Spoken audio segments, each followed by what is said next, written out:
Hello बच्चों, so let's solve this question and question says why the limiting molar conductivity for acetic acid cannot be determined experimentally, right? So देखो इस question में हमको बताना है कि जो लिमिटिंग मोलर कंडक्टिविटी है किसकी, एसिटिक एसिड की, उसको हम एक्सपेरिमेंटली डिटरमाइन क्यों नहीं कर सकते। ठीक है, तो चलिए इस क्वेश्चन को सोल्व करने की कोशिश करते हैं। तो जो हमारे पास की कॉन्सेप्ट रहेगा इस क्वेश्चन के अंदर, की कॉन्सेप्ट रहेगा वो हमारा क्या रहेगा, limiting molar conductivity, right. So I can write here this is molar conductivity, right. So molar conductivity, molar conductivity का क्वेश्चन है, बेसिकली एक फॉल्स लॉ का क्वेश्चन है।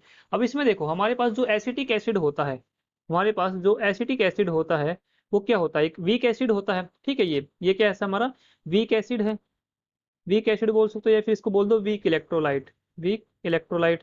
अब वीक इलेक्ट्रोलाइट है तो इसका मतलब कि जो डिसोसिएट होगा कुछ इस तरह से डिसोसिएट होगा, ये मैं बोल सकता हूँ कि ये कैसा होगा, पार्सली डिसोसिएट होगा। कैसा होगा, पार्सली डिसोसिएट होगा।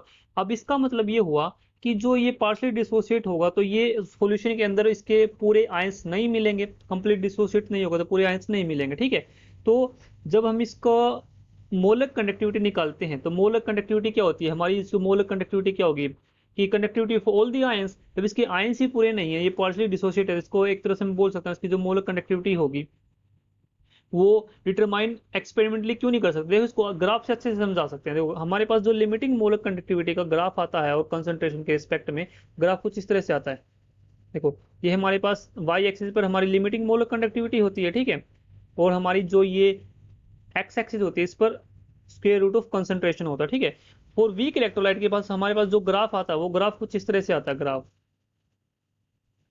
ठीक है, ग्राफ इस है, और जो ये है देखो ये अप टू इन्फिनिटी तक चला जाता है, लेकिन इस पे जो ये वाई एक्सिस है, इस वाई एक्सिस यानी कि लिमिट इस पर ये मीट नहीं करता। ठीक है, तो यहाँ पर क्या मैं बोल सकता हूँ कि जो this graph is for weak electrolyte, this graph is for weak electrolyte, electrolyte.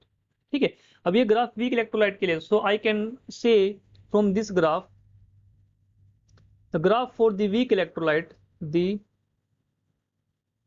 Graph for the weak electrolyte, weak electrolyte does not you can say does not meet on y axis, y axis, right. So y axis पर ये meet नहीं करता, जिसकी वजह से हम यहाँ पर क्या है, so that, right. So you can write like this, as a result, as a result we cannot find its intercept। हम इसका क्या नहीं निकाल सकते, अब इसका इंटरसेप्ट नहीं निकाल सकते। ठीक है, क्योंकि ये जब वाई एक्सिस पर मीट ही नहीं करेगा तो यहाँ पे इसका इंटरसेप्ट कैसे निकालेंगे। ठीक है, so we can not find its intercept.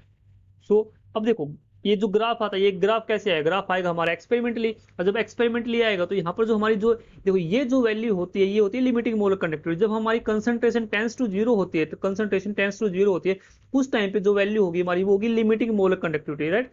सो जो ये वैल्यू होती है लिमिटिंग मोलर कंडक्टिविटी, ये होती है एट इनफाइनाइट डायल्यूशन, राइट। सो आई एट इनफाइनाइट डायल्यूशन, और इनफाइनाइट डायल्यूशन पे हमारा जो ग्राफ है वो इन्फिनिटी को अप्रोच कर रहा है, जिसकी वजह से यहाँ पर हमारे पास इंटरसेप्ट नहीं मिलेगा, और इंटरसेप्ट नहीं मिलने की वजह से हम इसकी जो limiting molar conductivity eight infinite dilution वो मेजर नहीं कर सकते ग्राफ से। इसीलिए हम किसका यूज करते हैं, फॉल्स लॉ का यूज कर सकते हैं।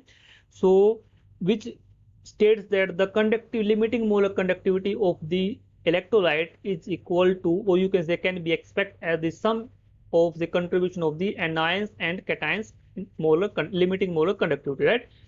So I hope this understood very well. Thank you, best of luck.